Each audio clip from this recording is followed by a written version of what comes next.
right, everybody, let's dive into this. Something that we see literally every day, but I bet most of us don't think too hard about. Why is the sky blue? Yeah, And I was reading that some people think it's because the sky reflects the ocean, right. like a giant mirror or something. Yeah. But that's not really how it works, is it? Not quite, no. So we've got some articles, some scientific papers, all kinds of Oh, explanations that we're yeah. going to break down today. And to help us do that, we've got our expert here with us. Always happy to talk about the sky. It really is like so much science packed into something so Yeah. simple, you know? We just look up and there it is. Yeah, exactly. So let's get started. Let's just debunk that common misconception right off the bat. Oceans, mirrors, any of that stuff. No. What's the real reason? So the real reason has to do with sunlight and our atmosphere. So think about sunlight as being made up of all the colors of the rainbow. Okay. When sunlight enters the Earth's atmosphere, Hmm. it collides with tiny gas molecules, mostly nitrogen and oxygen, Gotcha. and blue and violet light, which have shorter wavelengths, Okay. and get bounced around more by these molecules. This bouncing Okay. is called scattering, Scattering. and that scattered blue light is what we see as the blue sky. Oh, so it's like a cosmic pinball game with the light. You could kind of think of it that way. That's a great analogy. Yeah. But hold on. You said violet light scatters even more than blue. So why don't we see a purple sky? That is a great question. There's a couple of reasons for that. One, the sun emits more blue light than it does violet light. No. And also, our eyes are actually more sensitive to blue hues. Okay. So we perceive that scatter blue light more strongly. It's almost like our brains are, Hmm. kind of programmed to see a blue sky. So it's not even that the sky eye is blue. It's that that's how we perceive it because of this scattering effect. Precisely. Hmm. It's an excellent example of how our perception Yeah. of the world around us is really shaped by physics. Wow. Okay, so this whole scattering thing, it's got me thinking about sunsets, right? Mm. You know, those fiery reds, those oranges, Yeah. always so spectacular. Beautiful. How do those colors playing into this whole thing? Yeah. So it all boils down to the angle of the sun.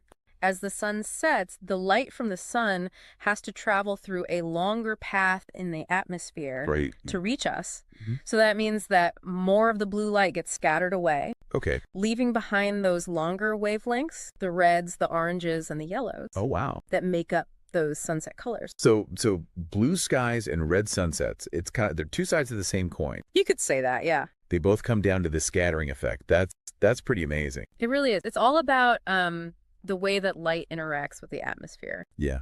And speaking of the atmosphere, Right. you know, I was reading that dust and pollution can actually make those sunset colors even more vivid. Like, you know, really intense reds, really intense oranges.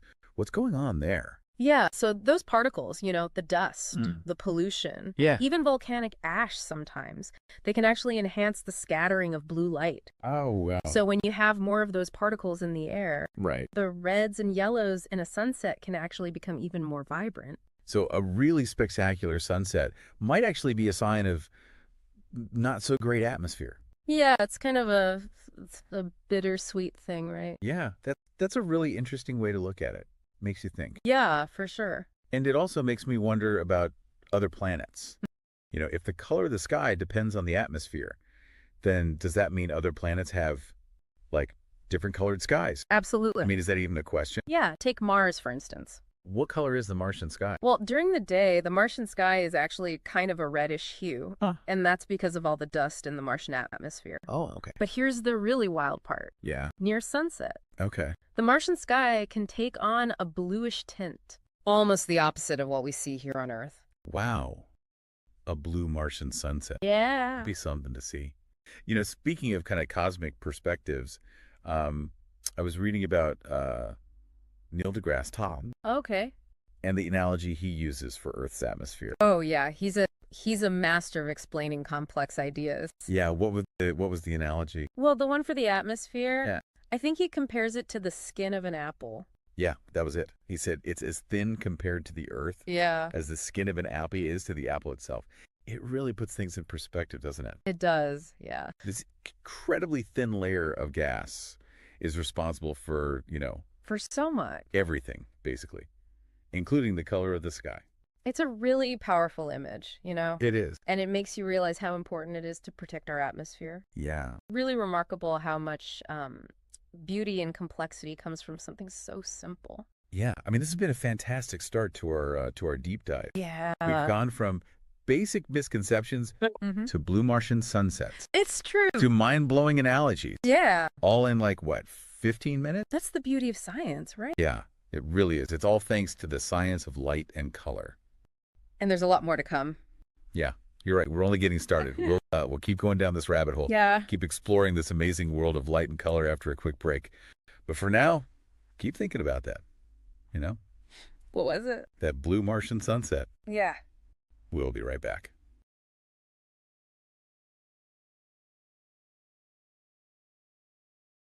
Okay, so we're back, and I feel like before we go any further with this whole sky thing, we kind of have to answer a more fundamental question. Right. Like, what even is light? Right. It's a question that's puzzled scientists for, I mean, centuries, literally. I guess the simplest way to put it is light is a form of energy that travels super fast, Okay. but it also behaves like a wave. So Okay. each color in the rainbow actually corresponds to a different wavelength of light. Okay, so it's energy, but it's also a wave. Mhm. How does that even work? So think about like waves in the ocean. You know, you've got those short, choppy waves, and then you've got those big, long, rolling waves. Yeah. Well, light's kind of similar. So red light has the longest wavelength. Okay. And as you move through the spectrum, so orange, yellow, green, blue, indigo, violet, those wavelengths get shorter and shorter. So shorter wavelengths mean more energy then. Is that why blue light gets scattered so much? Not exactly. All colors of light actually travel at the same speed, Huh. which is a mind-boggling 186,000 miles per second. Wow, that's fast. Okay, so back to color. We see the rainbow. We know that's the visible light spectrum, but there's also like all this other light out there that we can't see, right? Like ultraviolet, infrared. I remember learning about that stuff. Yeah, absolutely. The visible spectrum is really just a tiny, tiny sliver of the entire electromagnetic spectrum. So beyond violet light, you've got ultraviolet light or UV light. That's the stuff that gives you a sunburn. Right. And then on the other end, past red light, you've got infrared light or IR light. That's the stuff that, you know, we feel as heat. So there's like this whole invisible world of light out there that we're just not really aware of. Exactly. And scientists, they use special instruments to detect these invisible forms of light. And that helps us learn about like everything from distant galaxies Wow. to the temperature of planets. I mean, that's getting pretty deep. Mhm. Makes you really appreciate how much we can learn about the universe just from something as simple as, you know, looking up at the sky. It's amazing, isn't it? It all ties back to how light interacts with matter. You know, the way light behaves, whether it's scattered or absorbed or reflected, tells us so much about the world around us. Okay, so I got to ask this before we wrap up this little journey through the science of light. So we talked about how the atmosphere scatters blue light, and that's why the sky looks blue. But what happens when they're saying no atmosphere, Hmm. like in space? In space, yeah. That's an interesting thing to think about. Well, in space, there's no atmosphere to scatter light. Okay, So the sky actually appears black. black. Yeah. Even during the day. Even during the day, you would still see the stars, of course. Okay. And the sun would be incredibly bright, but the background sky would be black because there's nothing to scatter the sunlight.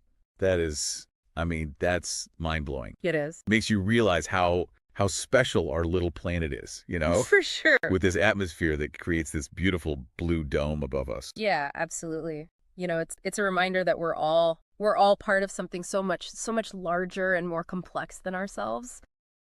And there's always more out there to explore, to discover. Absolutely. I think that's a great place to kind of wrap up this part of our deep dive. What do you think? Sounds good to me. Yeah, we've covered a lot from scattering to the Okay. electromagnetic spectrum. We really have, and I bet our listeners are ready for some final thoughts on this whole blue sky business. Yeah, I'm ready for that too. All right, perfect. So let's do it.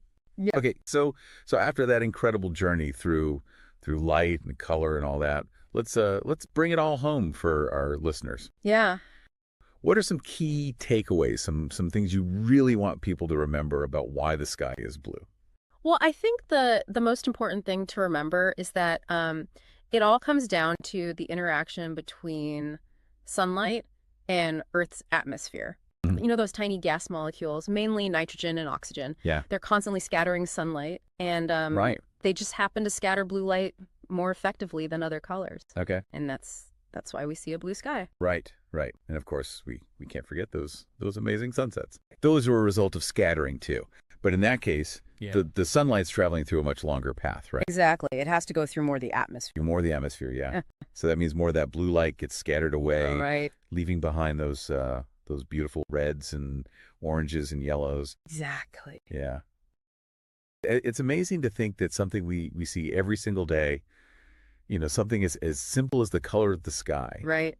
is actually the result of some really, really intricate science. It's a beautiful thing, isn't it? Yeah, it really is. And it just shows that, there's always more to learn, even about the things that we think we understand. For sure. Sometimes those simplest, those most commonplace things, Yeah.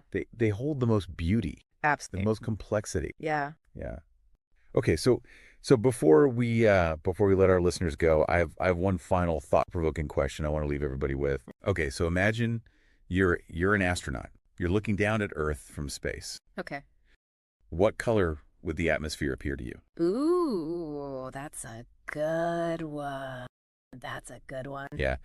I think a lot of people might instinctively say blue, Yeah. but we've learned a lot about scattering today Right. and how it works. So I'm not going to give away the answer. Okay. I want our listeners to do a little bit of research, Mm-hmm. see if they can figure it out for themselves. I love it. Keep those minds curious, everybody. Keep exploring. Exactly. So, thanks for joining us on this deep dive into the science of The blue sky. the blue sky. Yeah, and it's been a pleasure having you as our expert. Likewise. It's been fun. And to all our listeners out there, thanks for tuning in. Yes. Thank you. Keep looking up. Keep wondering. Keep wondering, and we'll catch you on the next deep dive.